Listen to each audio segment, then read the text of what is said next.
வணக்கம் buddies. அதாவது இன்னைக்கு என்ன வீடியோ பார்க்க போகிறோம்னு பார்க்குறீங்களா? இது வந்து நம்ம பேய் ஸ்டோரிஸை பற்றி தான் பார்க்க போகிறோம். ஸோ இதுக்கு ஒரு செக்மெண்ட்டே வச்சு அது ஒரு சீரீஸாக கொண்டு போகலாம் நாங்கள் இருக்கோம். ஸோ அந்த சீரீஸோட நேம் சொல்லுகிறோம், மொட்டை மாடிகளும் பேய் கதைகளும்.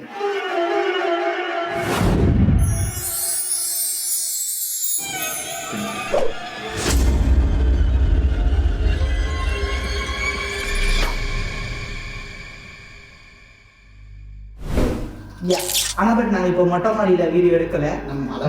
மழை வருது. ஓகே, வாங்க வீடியோக்குள்ளே போய். ஊட்டிக்கு பக்கத்தில் இருக்கிற கோடநாடு, அந்த கோடநாட்டில் வசிக்கிறவன் தான் கிஷோர். என்னதான் கிஷோர் அங்கே ஸ்கூல் காலேஜ் எல்லாம் முடிச்சிருந்தாலும் சரியான வேலை அங்கே கிடையாது. அதனால் அவன் சென்னைக்கு வேலை தேடி வரான். சென்னைக்கு வந்த கிஷோர் பல ஐடி நிறுவனங்களை போய் ஏறி இறங்குறான். அவனுக்கு எங்குமே வேலை கிடைக்கல. அதுக்கப்புறம் அவங்க ஃப்ரெண்ட்ஸ் இருக்கிற ரூம்லேயே போய் இவனும் ஒரு ரூம்மேட்டாக ஆகிறான். அதில் ஒரு 2-3 நாள் கடந்து போது அவங்க ஃப்ரெண்ட்ஸ் என்ன சொல்கிறாங்கன்னா, கிஷோர் நீ எங்கெங்கே போனாலும் உனக்கு கிடைக்காது வேலை, ஏன்னா நீ ஃப்ரெஷரு, அது வேறு நீ கிராமத்துலேருந்து வந்திருக்க பையன், இங்கே படித்தவங்களே ரொம்ப பேர் ரோட்டில் தான் இருக்காங்க.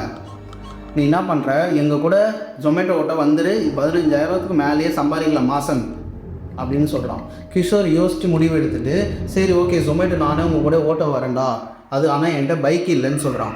கூட இருக்கிற ஃப்ரெண்டு கணேஷ் என்ன சொல்கிறான்னா, என் பைக்கு 2 பைக் இருக்குடா, நீ ஒன்று எடுத்து ஓட்டு, நீ ஒரு பைக்கை வாங்கின பிறகு என்கிட்ட ரிட்டர்ன் கொடுன்னு சொல்கிறான். சரி ஓகே இது நல்ல ஐடியாவே இருக்குடா, நான் ஒரு 2 மாதம் 3 மாதம் ஓட்டிட்டு நான் பைக்கு ரிட்டர்ன் பண்ணிடுறேன்னு சொல்லிட்டு இவனும் வண்டியை ஓட்ட ஆரம்பிக்கிறான். நல்லபடியாக ஒரு 2-3 மாதம் போகுது. 2-3 மாதத்துக்கு பிறகு இவன் ஒரு இஎம்ஐயில் செகண்ட்ஸில் ஒரு பைக் வாங்குறான். சரியா 2023 டிசம்பர் மாதம் 23ஆம் தேதி நைட் வரைக்கும் தான் இவன் வாழ்க்கை நல்லா இருக்கு. ஜூன் மாதம் அவன் ரேப்பிடோ ஓட்டி நல்லாவே சம்பாதிக்கான். ஸோ என்னென்னா சம்பாதிச்சாலும் அவனுக்கு பணம் பத்தலை. ஸோ அவன் என்ன பிளான் பண்ணுறான், ஒரு 6 மாதம் நல்லா கற்றுக்கணுமே அப்படின்னு சொல்லி டிசம்பர் 23ஆம் நைட் அன்றைக்கி தான் நைட்டில் நம்ம வண்டி ஓட்டலாம்னு சொல்லி நைட்லேருந்து ஸ்டார்ட் பண்ணுறான். அன்றைக்கி தான் அவனுக்கு ரொம்ப பெரிய சம்பவமே நடக்குது. நைட்டில் ஓட்டலான்னு முடிவு பண்ணிட்ட பிறகு அந்த மாதம் எப்படின்னா, நைட்டில் ஓட்டினா இன்சென்டிவ் அதிகமாக வரும். அது இல்லாமல் மழை வர மாதம், ஏன்னா ரெண்டுமே சேர்த்து அதிகமாக இன்சென்டிவ் வரதுனால நைட்டில் ஓட்டலான்னு பிளான் பண்ணுறான். அப்படி நைட்டில் ஓட்டலான்னு பிளான் பண்ணும்போது திடீர்னு அவனுக்கு ஒரு ஆர்டர் வருது. என்னான்னு பார்த்தா, அவனுக்கு நைட்டு ஆர்டரும் கிடச்சிச்சு. ஃபஸ்ட்டு ஆர்டரே ரொம்ப லாங்கான ஆர்டர். ஸோ இவன் வந்து போகலாமா வேணாமா ஒரு டிசிஷன்லேயே இருக்கான். அப்போது அந்த கஸ்டமர் அவனுக்கு கால் பண்ணி பேசுகிறாங்க. என்ன பேசுகிறான்னா, இன்னுமே எனக்கு ரொம்ப பசிக்குது, ஸோ இங்கே வந்து லொக்கேட் பண்ணால் எந்த டெலிவரி பாயும் வரமாட்டாங்க, ஸோ நீங்கள் வந்து ப்ளீஸ் எனக்கு வந்து டைமாமல் எடுத்து வந்து கொடுங்க அப்படின்னு சொல்லி அவங்கக்கிட்ட ரெக்வஸ்ட்டாக கேட்குறாங்க. ஆனால் பட் இவன் வந்து வேணாம் மேம் எனக்கு ரொம்ப லாங்காக இருக்குது, ஸோ எனக்கு எக்ஸ்ட்ரா அமௌண்ட் போட்டால் கூட நான் வரல மேம் அப்படின்னு சொல்லி அவனோட விஷயத்தை எடுத்து வைக்கிறான். ஸோ ஆனால் அந்த லேடி வந்து இல்லைங்க எனக்கு ரொம்ப பசிக்குது, யார் கூப்பிட்டாலும் வரமாட்டாங்க, ஸோ நீங்கள் வந்து எட் பண்ணிங்கன்னா கொஞ்சம் நல்லாயிருக்கும் அப்படின்னு சொல்லி அவன் லேடின்னு சொல்கிறான். அந்த லேடி பேசுகிற வாய்ஸ் வந்து ஒரு 25-26 அந்தமாதிரி ஏஜில் இருக்கிற ஒரு பர்சன் மாதிரி தான் இருக்குது. அந்த லேடி கால் பண்ணனையும் பேசின கிஷோர் அதுக்கப்புறம் காலை கட் பண்ணிவிட்டு அவன் என்ன யோசிக்கிறான்னா, இங்கேருந்து 15 கிலோமீட்டர் நம்ம போயிட்டு வர்றது பெருசாக இல்லை, பட் அந்த இடம் எப்படி இருக்குமோ அவனுக்கு தெரியல, ஏன்னா இருட்டாக இருக்கும் அந்த இடம். அது எப்படி சென்னைக்கு out of city 15 kilometre outer அது. அதனால் யோசிச்சுட்டு போகலாமா வேணாமா, இல்லை ஆர்டரை கேன்சல் பண்ணிடலாமா, இல்லைனா அவன் ஆர்டர் கேன்சல் பண்ணிவிட்டு அவன் நைட்டு ஃபுல்லாக ஓட்டினா கூட அந்த அமௌண்ட்டு வராது, அந்த ஆப்பில் காட்டின அமௌண்ட்டு வராது அவனுக்கு.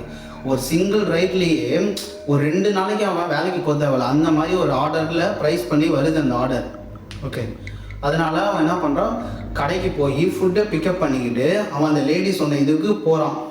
போயிட்டே இருக்கிறான். அதுக்கப்புறம் அந்த லொக்கேஷனுக்கு போயிட்ட பிறகு அவன் அந்த லேடி சொன்ன மாதிரியே இடிஞ்சு பாலடைஞ்சு போன கட்டடங்கள் இருக்குது.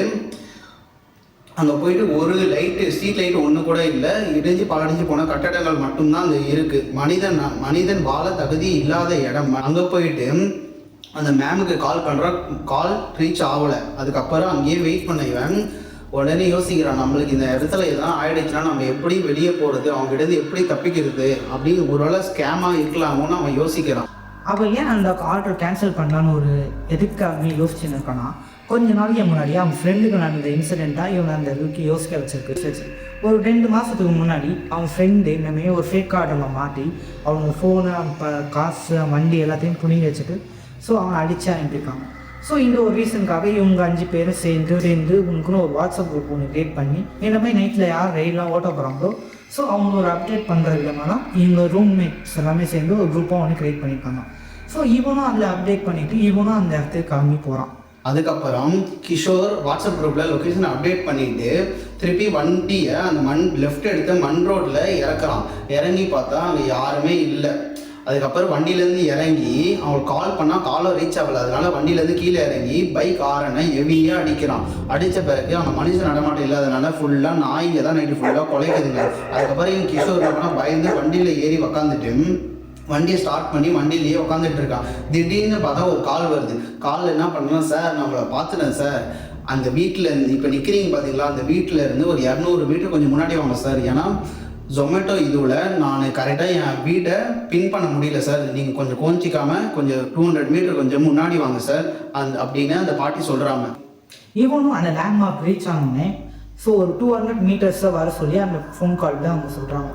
ஸோ இவனும் அந்த 200 மீட்டர் ரீச் பண்ணிவிட்டு ஸோ சைடில் திரும்பி பார்க்கலாம். ஒரு லெஃப்ட் சைடில் ஒரு பெரிய பாலஞ்ச பில்டிங் ஒன்று இருக்குது. அதுக்கு ஆப்போசிட்லேயே ஒரு பெரிய ஒரு பில்டிங் இருக்குது. ஸோ அங்கே தான் அந்த பாட்டி இருக்காங்கன்னு சொல்லி ஃபோன் காலில் சொல்கிறாங்க. ஸோ அந்த பாட்டி என்னன்னா, நான் உங்களை பார்த்துட்டேன், என்னை மேலே ஃபுட்டை டெலிவரி பண்ணுங்க அப்படின்னு சொல்லி அவங்க ரெக்வஸ்ட் பண்ணி கேட்குறாங்க. ஆனால் பட் இவன் என்ன சொல்கிறாங்கன்னா, மேம் உங்களை நான் பார்த்ததே இல்லை, உங்களை பார்க்காம நான் அப்படி மேம் நான் ஃபுட்டை டெலிவரி பண்ண முடியும், ஸோ நீங்கள் கீழே இறங்கி வாங்க மேம் அப்படின்னு அவங்க சொல்கிறாங்க. ஸோ சொன்னால் அவங்க ஒரு விஷயத்த சொல்கிறாங்க, எனக்கு காலில் ஆக்சிடென்ட் ஆகிட்டு, ஸோ என்னால் நடக்க முடியாது, ஸோ ப்ளீஸ் எனக்கு மேலே எடுத்து கொடுங்கன்னு சொல்லி இவன் சொல்கிறான். ஸோ இவனும் ஓகே சரி மேம் நான் வரேன் அப்படின்னு சொல்லி இவனும் இறங்கி அந்த ஸ்டெப்ஸ் ஏறி லெஃப்ட் சைடில் ரைட் சைடு ரூமுக்கு போகிறான். பாட்டி நான் வீட்டு வாசலில் பார்சலை வச்சிடுறேன், நீங்கள் எடுத்துக்கோங்க, எனக்கு உள்ளே வர பயமாக இருக்குது, இல்லைனா நீங்கள் வாங்க உங்கள் கையிலேயே கொடுத்துட்டு நான் போயிட்டேன் பாட்டி, எனக்கு நான் பெட்ரோல் செலவு மட்டும் ரிட்டர்ன் போகிற பெட்ரோல் செலவு கொடுத்துருங்க பாட்டி சொல்கிறாங்க. உடனே அந்த பாட்டி என்ன சொல்கிறாங்கன்னா, தம்பி நான் ஆல்ரெடி அந்த ஜொமேட்டோ ஆப்லேயே நான் பே பண்ணிட்டேன் தம்பி, நீ உள்ளே கொடுத்துரு, நான் ஃபிசிக்கலி சேலஞ்ச் பர்சன், நீ உள்ளே கொடுத்துட்டு உனக்கான பணத்தை நான் கொடுத்துருவேன் தம்பி சொல்கிறேன். என்னடா இந்த பாட்டி இப்படி சொல்லுதுன்னு சொல்லிட்டு ஓகேன்னு திருப்பியும் அந்த பார்சலை எடுத்துக்கிட்டு அவன் வீட்டுக்குள்ளே போய் கொடுக்குறான். அந்த பாட்டி உட்காந்துட்டு இருக்காங்க. பாட்டி என்னங்க பாட்டி பார்சல்னு சொல்லும்போது அந்த ஓரமாக வச்சுட்டு போப்பான்னு சொல்கிறாங்க. இவன் வச்சுட்டு கீழே இறங்கி கரெக்டாக அந்த வாசல் படி தாண்டும் போது அந்த பாட்டி கத்துறாங்க, ஏய் நில்றான்னு சொல்கிறாங்க. அப்படி எதுக்குன்னு இவன் திரும்பி பார்க்குறான். நான் கேட்ட ஆர்டர் என்னது, நீ எடுத்துன்னு அந்த ஆர்டர் என்னன்னு பாட்டி கேட்குறாங்க. என்னடா இந்த பாட்டியோட பிரச்சனைன்னு சொல்லிட்டு இவன் திரும்பி உள்ளே போய், என்ன பாட்டி உங்களுக்கு என்னதான் பிரச்சனை, நான் இவ்வளோ தூரம் எடுத்துன்னு கொடுத்ததே பெருசு, நீங்கள் சும்மா என்ன திட்டிகிட்டே இருக்கீங்க சொல்கிறான். அதெல்லாம் ஓகே தானே, நான் ஆர்டர் பண்ணது என்னது, நீ எடுத்துன்னு வந்தது என்னதுன்னு கேட்குறான். அப்படி என்ன பாட்டி எடுத்துன்னு வந்தேன்னா நீயும் ஆர்டரை தொடர்ந்து பார்த்து சொல்கிறாங்க. கிஷோர் அந்த ஆர்டரை தொடர்ந்து பார்த்தீங்கன்னா அந்த அப்படி எப்படின்னா அந்த வெள்ளை கலர் புழுங்க, அந்த நாயெல்லாம் ரோட்டில் சுற்று கிடக்கு பார்த்தீங்களா, அந்த மாதிரி அப்படியே கொஞ்சம் புழு இருக்குது. என்ன பாட்டி இப்படி இருக்குன்னா அந்த பாட்டியை திரும்பி கிஷோர் கேட்குறான். அந்த பாட்டி நான் ஆர்டர் எடுத்துனா நீ ஆர்டர் எடுத்துன்னு வந்தேன், என்ன கேள்வி கேட்குறேன், நானே பசிக்குதுன்னு ஆர்டர் போட யாருமே வரல, நீ மட்டும் தான் வந்த, 1 hour வெயிட் பண்ணியே நீ இப்படி எடுத்துன்னு கொடுத்து அந்த கிஷோர் நான் சொல்கிறேன், பாட்டி இது மேலே தப்பு இல்லை, நீங்கள் ஜொமேட்டோ ஆப்லேயே கம்ப்ளைண்ட் ரைஸ் பண்ணிக்கோங்க, நான் எடுத்துன்னு வர்றது மட்டும் தான் என் வேலை, உங்களுக்கு தேவைன்னா கம்ப்ளைண்ட் பண்ணிக்கோங்க அதில் அப்படின்னு சொல்லிட்டு கிஷோர் திரும்பி கீழே இறங்கி படிக்கிறதுலேருந்து கீழே இறங்கி மெயின் கேட்டு அந்த கதவு திறக்கலாம் பார்த்தா கதவு திறக்க மாட்டுது. உடனே மேலேருந்து பார்த்தா அந்த பாட்டி செம்மையாக சிரிக்கிற சத்தம் கேட்குது. இவன் கிஷோர் உடனே பயந்துட்டான். பயந்துட்டு என்ன பண்ணுறான், கிஷோர் அந்த கதவை காலால் எத்தி உதைக்கிறான். உதைச்சு அந்த கதவை திறக்க முடியல. உடனே மேலேருந்து படிக்கட்டுலேருந்து டம் டம் டம்னு சவுண்டு வருது. உடனே கிஷோர் அப்படியே பயந்து திரும்பி பார்க்கும்போது அந்த பாட்டி நடந்து வராங்க. உடனே கிஷோர் அந்த பாட்டிக்கிட்ட கேட்குறான், பாட்டி என்ன பாட்டி உங்களுக்கு காலில் உடஞ்சிருக்கு, உங்களால் நடக்கவே முடியாது சொன்னீங்க, இப்போ நடந்து வரீங்க, அது கரெக்டு தான் தம்பி, நான் ஆர்டர் பண்ணது நீ கரெக்டாக எடுத்துகிட்டு வந்தேன்னா நானே சேலஞ்சு பர்சன், என்னால் நடக்க முடியாது, இப்போ தான் நீ அதை எடுத்துகிட்டு வரலையே, அதனால தான் நானே இறங்கி வரேன். பாட்டி என்ன பாட்டி நடக்குது, எனக்கு ஒன்றுமே புரியல, அது என் மேலே தப்பு இல்லை, நீங்கள் ஆர்டர் பண்ணீங்க, நான் எடுத்துகிட்டு அந்த கொடுக்குறது மட்டும் தான் வேலை, அந்த பார்சலுக்குள்ளே என்ன இருக்குன்னு கூட எனக்கு தெரியாது, நீங்கள் என்ன ஆர்டர் பண்ணீங்கன்னு கூட எனக்கு அந்த ஆப்பில் வர நேமில் தான் எனக்கு தெரியும், தவிர நான் என்னால் தொடர்ந்து பார்க்க முடியாது. நீங்கள் கம்ப்ளைண்ட் பண்ணுன்னா ஜொமேட்டோ ஆப்லேயே கம்ப்ளைண்ட் பண்ணேன், உங்களுக்கு கேஷ் ரீஃபண்ட் ஆகிடும். ரீஃபண்ட் எனக்கு பணம் உடனே அந்த பாட்டி நான் சொல்கிறேன், எனக்கு பணம் பிரச்சனை இல்லை, நான் ரீஃபண்ட் பண்ணுவேன், அவங்க எனக்கு பண்ணட்டும், அது எனக்கு பிரச்சனை இல்லை. இப்போ நான் திரும்பி இதை கேன்சல் பண்ணி திரும்பி ஆர்டர் பண்ணால் அவன் வரது ஒரு 1 hour ஆகிடும், எனக்கு செம பசி எடுக்குது, எவ்வளோ நேரம் தான் வெயிட் பண்ணுறதுன்னு சொல்கிறாங்க. அதுக்கப்புறம் உடனே இவன் பயந்து திரும்பி கதவு காலால் உதைக்கும் போது ஒரு கால் அந்த கதுக்குள்ளே மாட்டிக்குது. உடனே பொம்மனி இப்படி ஒரு சவுண்டு பின்னாடி பார்த்தா அந்த பாட்டி ஒரு எத்தி உதைக்கிறாங்க. இவன் எத்தி உதைச்ச பிறகு அந்த பாட்டி யாரோ ஒரு பெண்மணி 25 வயது மிக்க பெண்மணி அந்த பாட்டியை பின்னாடி இழுத்துன்னு போய் மாடியில் எடுத்துன்னு போய் விட்டுட்டு நீ எப்படி பாட்டி கீழே வந்தேன்னு சொல்லிட்டு அந்த பாட்டியை கேள்வி விட்டு அந்த பாட்டியை மேலேயே விட்டுட்டு திருப்பி அந்த பெண்மணி கீழே வராங்க. கீழே வந்து அந்த கிஷோர் கிட்ட இருந்து அந்த காலை எப்படியாவது வெளியே எடுத்து அந்த டோரை திறந்து கிஷோரை வெளியே அனுப்பிட்டு சார் நீங்கள் இங்கே இருங்க, நான் ஒரே ஒரு நிமிஷம் இருங்க, நான் மேலே போய் கேஷ் மட்டும் எடுத்து நான் வரேன், மேலே போயிருக்காங்க. இப்போ உங்களுக்கு ஒரு டவுட் வரலாம், என்னடா ஆர்டர் பண்ணது சின்ன பொண்ணாச்சு, இப்போ இங்கே வந்து பார்த்தா பெரிய பொண்ணுன்னு. ஸோ அது யாரும் இல்லை, அவங்களோட பேத்தி தான். அவங்க பேத்தி தான் அந்த ஆர்டரை வந்து புக் பண்ணியிருக்காங்க. ஸோ அந்த பொண்ணு அந்த பாட்டியை மேலே விட்டு வந்து கீழே வந்து கேட்குறாங்க, சார் நான் தான் சார் இந்தமாதிரி ஆர்டர் புக் பண்ணேன். ஸோ நான் தான் இந்தமாதிரி அந்த வாங்கிட்டு சாரி சார், என் பாட்டி கொஞ்சம் ஃபிசிக்கலி மென்டலி கொஞ்சம் challenge person, so sorry sir அப்படின்னு சொல்லி அவங்கள்ட்ட வந்து சாரின்னு கேட்குறாங்க. இந்த பையனும் ஓகே மேம் சாரி என் மேலேயும் தப்பு இருக்கா அப்படின்னு சொல்லி இவனும் அப்சர்வ் பண்ணிக்கலாம். ஸோ அந்த பொண்ணு என்ன சொல்கிறாங்க, ஃபுட்டு என்ன சார் ஆச்சு, நான் கேட்ட ஆர்டர் வேறு, நீ இப்போ எத்தனை அந்த வேறையா இருக்கே அப்படின்னு சொல்லி அவங்களும் கேட்காங்க. ஸோ அதுக்கு அந்த பையன் என்ன சொல்கிறேன், மேம் நான் கொண்டு வந்த ஆர்டர் ஒன்று தான், ஆனால் பட் ஃபுட்டில் வந்து புழுவாக இருக்குது, அது நான் ஒன்றும் பொறுப்பாக முடியாது மேம். நீங்கள் வேணால் ஜொமேட்டோ ஆப்பில் கம்ப்ளைண்ட் ரைஸ் பண்ணுங்கள். ஸோ உங்களுக்கு அவங்கள்ட்ட ரீஃபைண்டடாக கிடைக்கும் மேம், ஏன்னா ஒன்றும் பண்ண முடியாது, நானும் ஒரு டெலிவரி பாய் தான், ஃபுட்டு வந்து கொடுக்கறது மட்டும் என் வேலை அப்படின்னு சொல்லி அவனும் சொல்கிறான். அந்த பொண்ணு அவன் பையன் மேலே கை வைக்குது. ஸோ இவன் அந்த திரும்பி பார்க்கும்போது அந்த பொண்ணோட மூஞ்சி கொஞ்சம் பிளர்ராக இருக்குது. இவன் அந்த இடத்துல மயக்கம் போட்டு கீழே விழுறான். கீழே மயங்கி விழுந்த கிஷோர் திரும்பி எழுந்து பார்க்கும்போது மறுநாள் காலையில் ஒரு 8 மணி வாக்கில் ஹாஸ்பிட்டலில் இருக்க, அவனை சுற்றி அவன் ஃப்ரெண்ட்ஸ் இருக்காங்க. உடனே கிஷோர் நான் சொல்கிறேன், நான் எப்போ இங்கே வந்தேன்னு கேட்குறேன். உடனே அவன் ஃப்ரெண்ட்ஸ் நான் சொல்கிறாங்க, உன்னை யாரா அந்த அவுட் ஆஃப் சிட்டிக்குள்ளே போக சொன்னது, அங்கே மனுஷன் நடமாட்டமே இல்லாமல் 1.5 வருஷத்துக்கு மேலே ஆகுதுரா, உன்னை யாரா அங்கே போக சொன்னது கேட்கும்போது கிஷோர் நான் சொல்கிறேன், எனக்கு அங்கே ஒரு ஆர்டர் வந்துச்சுரா, கொஞ்சம் காசு ரேட் அதிகமாக இருக்கிறதுனால நானும் போயிட்டேன், ஒரு இதுவில் போய் என்ன நடந்ததுன்னு தெரியல, எழுந்து பார்த்தா நான் இங்கே இருக்கேன் அப்படின்னு சொல்லும் போது அவன் ஃப்ரெண்ட்ஸு நான் சொல்கிறாங்க, நான் நீ போனது இதுவும் இல்லைடா, அங்கே புக் பண்ணவே ஆளே இல்லைடா, நீ எப்படிடா போவேன்னு கேட்கும்போது நீ ரோட்டில் படுத்து கிடந்திருந்த, அது ஒரு பக்கம் இருக்குது, வண்டி ஒரு பக்கம் இருக்குதுடா, நீ ஒரு பக்கம் உடம்புல துணி இல்லாமல் படுத்துட்டு இருக்கேன்னு சொல்லும் போது கிஷோர் நான் சொல்கிறான், என்னடா போய் சொல்லாதீங்களா, நான் எதுக்கடா அதெல்லாம் பண்ண போகிறேன்னு சொல்லும் போது இந்தாடா வீடியோவோ பாடுறான்னு சொல்லிட்டு ஃபோட்டோஸ் வீடியோஸ்லாம் காட்டானு கிஷோர் கிட்ட. கிஷோர் உடனே என்ன சொல்கிறான், எனக்கு என்ன நடந்ததுன்னு தெரியலடான்னு சொல்லும் போது டாக்டர் என்ன சொல்கிறாங்க, ஓகேப்பா நீ தெரிஞ்சுட்ட, ஈவினிங் 5 o'clock மேலே நீ டிஸ்டர்ஜ் ஆகி வீட்டுக்கு போய்ட்டு சொல்கிறாங்க. வீட்டுக்கு போய் கிஷோருக்கு என்ன நடக்குதுன்னா, அன்றைக்கி நைட்டு எல்லாரும் சாப்பிட்டு நல்லபடியாக தூங்குறாங்க. கரெக்டாக நைட்டு 12 மணிக்கு கிஷோருக்கு தூக்கத்துலேருந்து மயக்கத்துலேருந்து முழிப்பு வந்துருச்சு. வந்து கிஷோர் என்ன பண்ணுறான், உடனே கீழே இறங்கி வந்து வண்டியை ஸ்டார்ட் பண்ணி அந்த பாலடைஞ்ச கட்டடத்துக்கு இருந்தது பார்த்தீங்களா, ஃபஸ்ட் டெலிவரி பண்ண போனேன் அந்த இடத்துக்கு வண்டியை எடுத்துகிட்டு போகிறான். போயிட்ட பிறகு அவன் கண்ணுக்கு ஒரு காதலி தெரிகிறான். அந்த காதலி யாருன்னா ஃபுட்டு ஆர்டர் பண்ண 25 வயது தக்க பெண்மணி. அங்கே போன கிஷோர் அந்த பொண்ணு கூட தகாத உறவில் ஈடுபடுறான். அவனுக்கு அந்த உருவம் ஒரு பெண்ணால் தெரியுது, ஆனால் அந்த இடத்துல ஒரு பொண்ணு இல்லை. இதேமாரி கரெக்டாக அந்த 12 மணிக்கு போயிட்டு அந்த வீட்டுக்கு போயிட்டு இதெல்லாம் நடந்த பிறகு திரும்பி 3 மணிக்கெலாம் வீட்டுக்கு வந்துடுறான். வீட்டுக்கு வந்து கம்மியாக தூங்கிடுறான். இதேமாரி ஒரு 4-5 நாள் போயிட்டே இருக்கு. திடீர்னு என்ன பண்ணுறான், 12 மணிக்கு எழுந்து போகும்போது எழுந்து போய் அவன் அந்த இடத்துக்கு போன பிறகு கணேஷ் எழுந்துக்கிறான். 1 மணிக்கு திடீர்னு அவன் முழிக்கு வந்ததுன்னா கணேஷ் எழுந்தி கிஷோர் எங்கன்னு தேடி பார்க்கும்போது எல்லா பசங்களும் எழுந்துட்டாங்க. எழுந்து தேடி பார்க்கும்போது கிஷோர் இல்லை, முடிச்சுட்டே இருக்காங்க. முடிச்சுட்டு இருக்கும்போது 3 மணிக்கு கிஷோர் வரான். வந்த பிறகு எங்கடா போனேன்னு கேட்டான். இல்லை நான் இதுமாரி கொஞ்சம் வேலை, நான் வெளியே போயிட்டு வரேன்னு சொல்லும் போது அப்படியே சமாளிச்சுட்டான். அவன் வாய்க்கு வந்த பொய்யெல்லாம் சொல்லி சமாளிச்சுட்டான். இதேமாரி ரெகுலராக 4 நாளும் நடக்குது. ஸோ 5ஆவது நாள் நாளும் கிளம்பி போகும்போது இவங்க 4 ஃப்ரெண்ட்ஸும் என்ன பண்ணுறாங்க, இவன் பண்ணுறது தப்பாக இருக்குது, வாங்க நம்ம போய் ஃபாலோ பண்ணிட்டு போகலான்னு சொல்லிட்டு இவங்களும் 4 பேரும் கிளம்பி அவங்க ஃபாலோ பண்ணிட்டு போகிறாங்க. அங்கே போனால் கிஷோர் அவனோட லவ்வர் கூட தனியாக உட்காந்து பேசிடுறான். ஸோ இதை பார்த்து அவங்க ஃப்ரெண்ட்ஸ் வந்து என்னடா யாருமே இல்லாங்க, யார் கூட பேசலாம் அப்படின்னு சொல்லிட்டு இவன் வந்து சொன்னால் நம்ப மாட்டான். இதுக்கு நம்ம வந்து ஒரு ப்ரூஃபாக நம்ம வந்து வீடியோ எடுக்கலாம்னு சொல்லி அவனோட கணேஷ் ஃபோனில் ரெக்கார்ட் பண்ண ஆரம்பிக்கிறாங்க. ஸோ ரெக்கார்ட் பண்ணிவிட்டு ஒரு 3 மணி அளவில் இவங்களும் கிளம்பி போயிடுறாங்க ஃப்ரெண்ட்ஸும். ஸோ கிஷோர் வீட்டுக்கு வரதுக்குள்ளேயே இவங்க தான் வீட்டுக்கு ரீச் ஆகிட்டு தூங்குறமே ஒரு ஆக்டிங் ஒன்றும் பண்ணிடுறாங்க. ஸோ காலையில் எழுந்துச்சி கேட்கும்போது எங்கடா போனேன் 12 மணிக்கெலாம் எங்கடா கிளம்பி போனேன், எங்கேயுமே ஆளை காணுங்கடா அப்படின்னு சொல்லும்போது இவன் என்ன சொல்கிறான், இல்லை நான் வீட்டில் அந்த நீங்கள் தான் ஏதோ மாற்றி சொல்கிறீங்க, ஸோ நான் எங்கேயும் போகலடா, நீங்கள் தான் அந்த தூக்கத்தில் கலக்கத்தில் ஏதோ ஒன்று வளர்றீங்க, ஸோ போய் வேலையை பாருங்கடா அப்படின்னு சொல்லிட்டு இவங்க அவன் வேலையை பார்க்குறதுக்காக கிளம்பிட்டான். அன்றைக்கி நைட்டு கிஷோர் வீட்டுக்கு வரும்போது திரும்பி அவன் ஃப்ரெண்ட்ஸு கேட்குறாங்க, நீ எங்கடா போனான்னு கேட்கும்போது அவன் அப்பவும் போய் சொல்லிட்டு படுத்துடுறான். கரெக்டாக அந்த தூக்கத்துலேயே ஒரு 12 மணி அப்படியே அவனுக்கு முழிப்பு வருது. ஃப்ரெண்ட்ஸ் என்ன பண்ணுறாங்க, அவன் வெளியே இருந்து கிஷோர் இருந்து வெளியே கிளம்பும் போது அவன் கை காலெல்லாம் கட்டி போட்டுறான், கட்டில் கட்டி போட்டுட்ட பிறகு அவன் கத்துறான், விடுங்கடா நான் வெளியே போனோம்டான்னு சொல்லும் போது கணேஷ் நான் சொல்கிறான், எங்கே போகிறேன் நைட்டு 12 மணிக்கு சென்னையில் உங்களுக்கு யாரடா தெரியும்னு கேட்குறாங்க.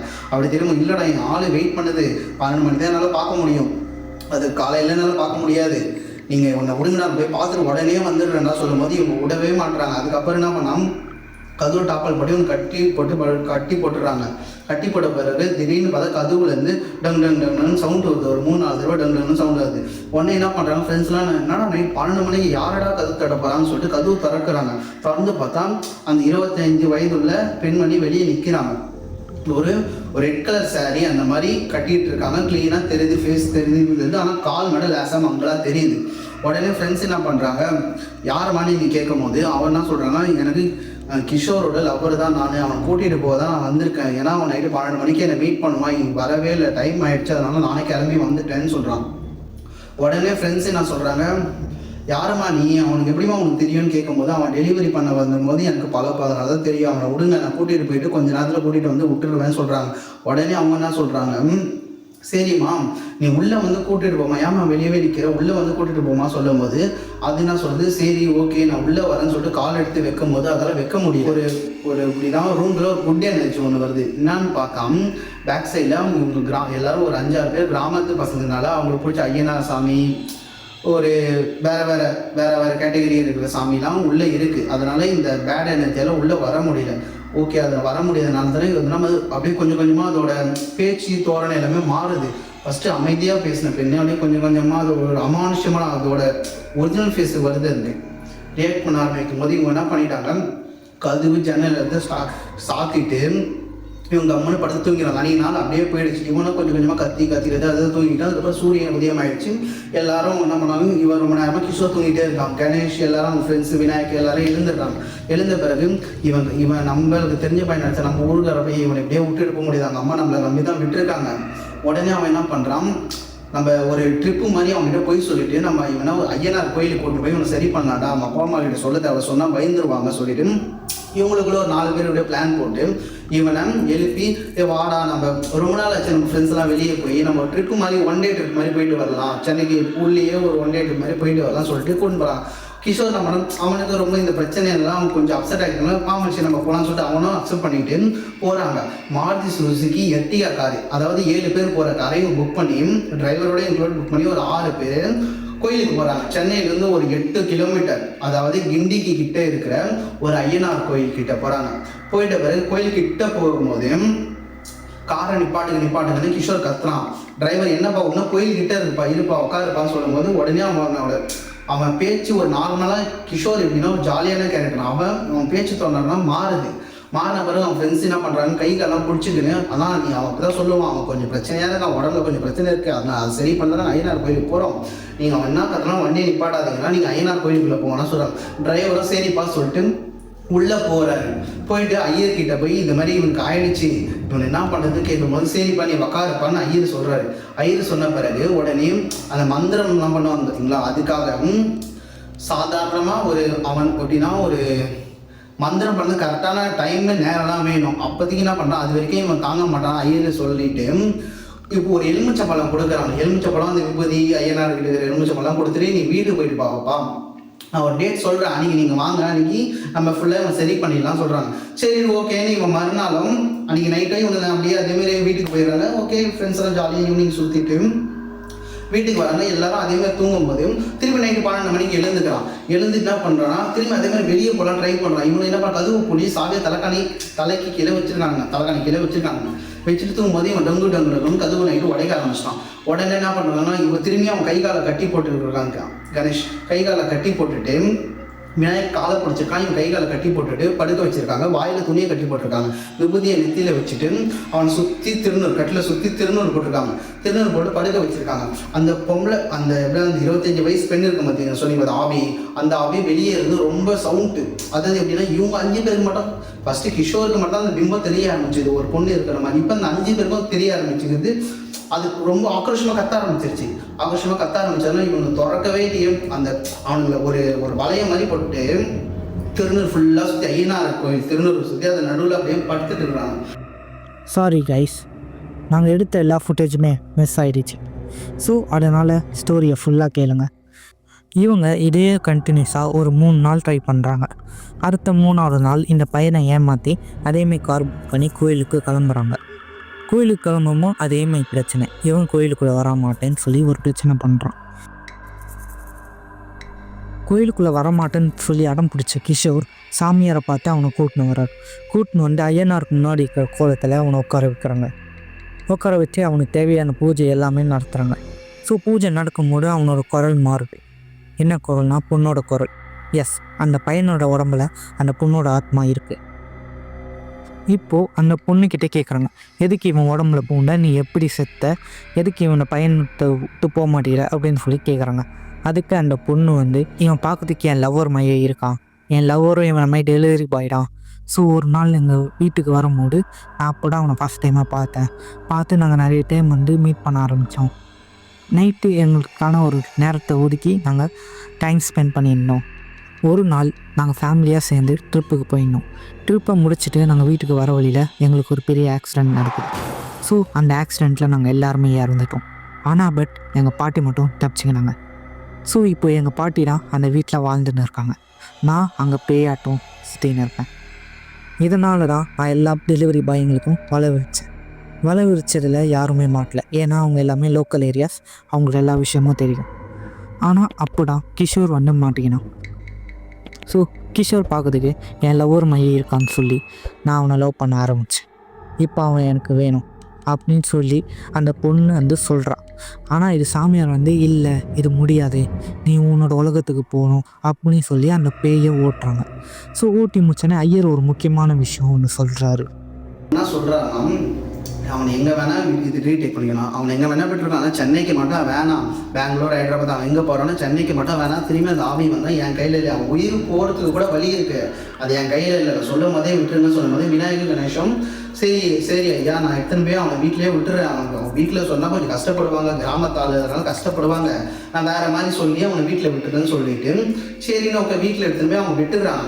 வீட்டில் விட்டுட்ட பிறகு இவனுக்கு எப்பயும் போல் அவங்க அம்மா, அந்த அப்பா, அந்த தங்கச்சி, அவன் அந்த இதுலேயே மெரிச்சாயிட்டு, ஏன்னா கிராமத்து போய் அந்த மாதிரி மெரிச்சாயிட்டு அவனை இதுவாகி இப்போ அந்த இடத்துலேருந்து 2 வருஷம் கழிச்சு திரும்பி சென்னைக்கு வரும்போது அவன் ஜொமேட்டோ ஸ்விக்கி இல்லாமல் அவர் நல்ல ஐடி கம்பெனியில் போய் செட்டில் ஆகிட்டான். இந்த ஸ்டோரியிலேருந்து என்ன கற்றுக்கிறாங்கன்னா, ஸோ நைட் டைம் யாரும் அவசியமாக ஏதாவது எமர்ஜென்சியில் மட்டும் வெளில போங்க. ஸோ அதை தவிர மிச்சம் எல்லா நேரத்தையும் அவாய்ட் பண்ணிடுங்க. அதான் நமக்கு நல்லது. நம்ம இருக்கும்போது தான் நம்ம வேலையை நம்ம பார்க்க முடியும். ஸோ இந்த வீடியோ ஃபுல்லாக பார்த்துருப்பீங்க நான் நினைக்கிறேன். கீழே வந்து லைக் பண்ணுங்கள், ஷேர் பண்ணுங்கள், கமெண்ட் பண்ணுங்கள். ஃபஸ்ட்டு இதேமாரி நிறைய இன்சிடென்ட் உங்களுக்கு ஏதாவது நடந்ததுன்னா, ரியல் லைஃப் இன்சிடென்ட் நடந்ததுன்னா கீழே கமெண்ட் பண்ணுங்கள். நம்பரும் நம்ம தரோம். ஸோ தனியாக வாட்ஸ்அப்பும் வந்து கான்டாக்ட் பண்ணுங்கள். ஓகே, பாய்.